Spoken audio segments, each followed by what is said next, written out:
All right, so arguably the biggest fight of the year, in my opinion, has concluded.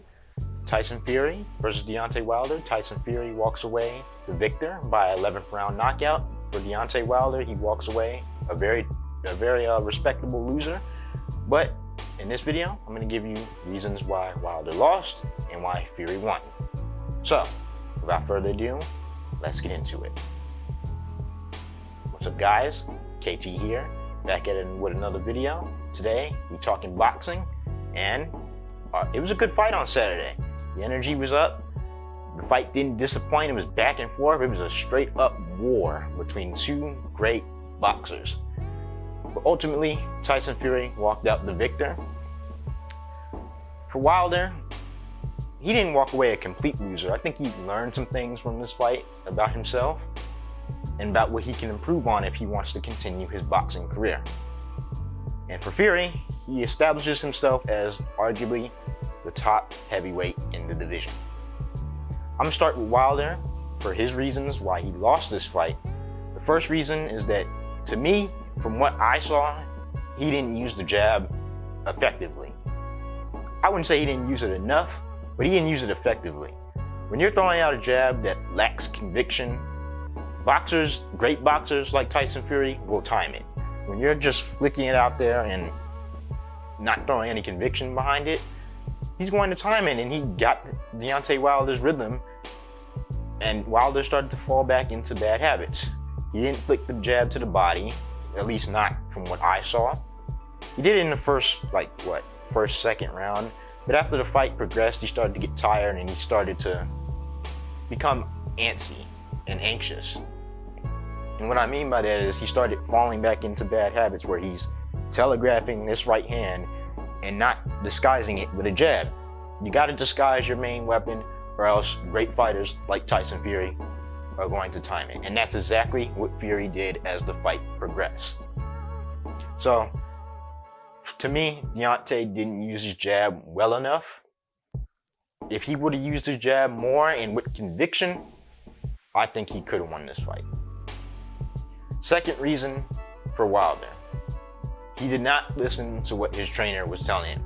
Malik Scott told him some very great things in that corner, and he told him just straight up, you can't keep telegraphing the right hand. You can't keep doing the same thing and expecting it to work. Deontay Wilder, in my eyes, he didn't listen to that advice. One, he was gassed, he was tired, but that comes from missing shots. You know, that's what Malik Scott was telling them. Disguise your right hand. Don't just walk up to him and then just throw it up there. It's not gonna work.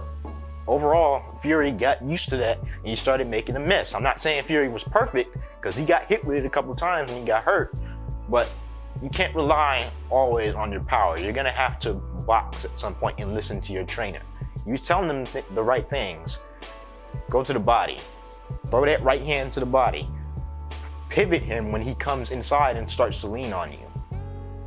Deontay did not do that. He did it about 1 or 2 times, but he did not stay consistent with the game plan.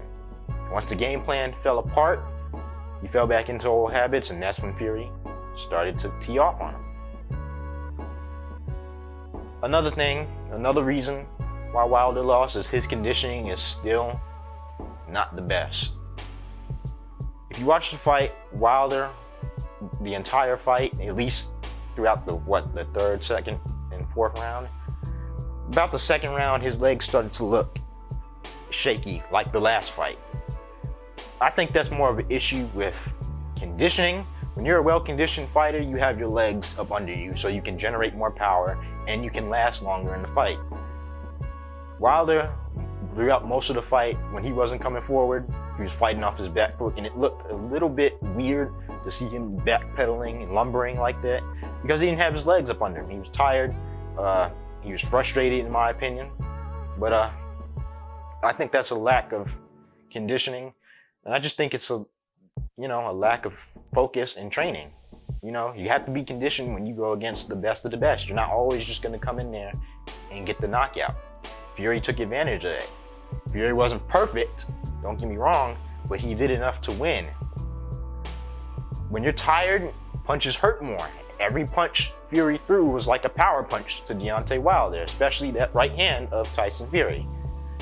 Tyson Fury is not a known power puncher, but he did enough to buzz Wilder multiple times and knock him down multiple times, and that was because Wilder was tired.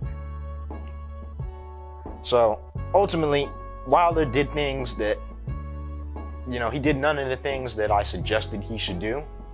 And to me, he didn't show any improvement from the last fight. I'm just being honest. He didn't show any improvement of being a better boxer. He still looked like Deontay Wilder, the guy we know. And unfortunately, the bomb squad failed and the bomb detonated on him. Tyson Fury was the better boxer. He was the better man. I'm going to get into why he won this fight. Fury did the exact opposite of what Deontay Wilder did. Fury used his jab with conviction. You watch during the fight, he was keeping Deontay Wilder at bay, which was one of his keys to win this fight. Keep him away. He stuck the jab out there with conviction. He was stepping into it, throwing a nice power jab, and he was mixing it up. He didn't always hit Deontay Wilder in the head. He didn't always hit him in the body. Sometimes he hit him in the arms. Sometimes he hit him in the chest. You got to mix it up when you're a great boxer, and that's what Fury did.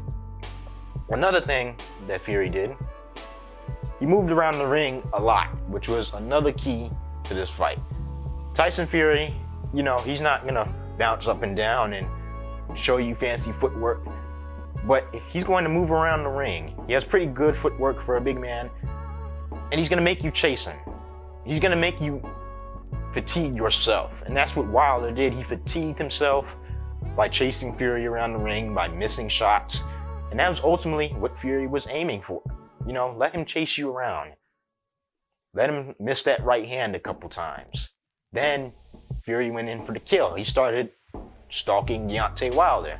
Around mid-fifth round, Wilder was so tired that Fury started to make him even more tired by leaning on him. That's a big strategy in boxing, to lean on your opponent. But, Fury showed great boxing IQ by moving around the ring. He ultimately achieved what he wanted by zapping all of Deontay Wilder's strength and knocking him out. Another thing Fury did was he listened to his trainer. His trainer told him, don't be reckless. You got knocked down a couple times. He faced adversity. He went back to the corner, listened to his trainer, and he told him, hey, you don't have to get everything back in one punch. Take it slow. Make Wilder retreat. Make him feel your power. And that's exactly what they did. Wilder in the post-fight press conference said Tyson Fury weighed in at 277 pounds, and he came to lean on me, and he succeeded. Tyson's a big guy, and when he leans on you, it's very hard to get him off. I think that was a big focus point from Tyson Fury's camp, was to make Deontay Wilder fight on the inside. And I'm not talking about, mid-range and all that, where he can unload with that right hand. No, lean on him a little bit, throw some uppercuts, throw some body shots. That's ultimately what Fury did, and that's what he achieved. Fury also stayed calm when he was knocked down. Not to say not both fighters stayed calm, because it was a great fight. Wilder got knocked down a couple times. He seemed calm enough. With Fury, he got knocked down, and some of the times I thought he was out, but he did it again. He rose from the grave and got back up and won this fight. But that's because he stayed calm. He didn't get out of his game plan. He didn't start panicking after he got knocked down. He's like, no, you caught me, I'm a rebound. So ultimately, Fury gets the win.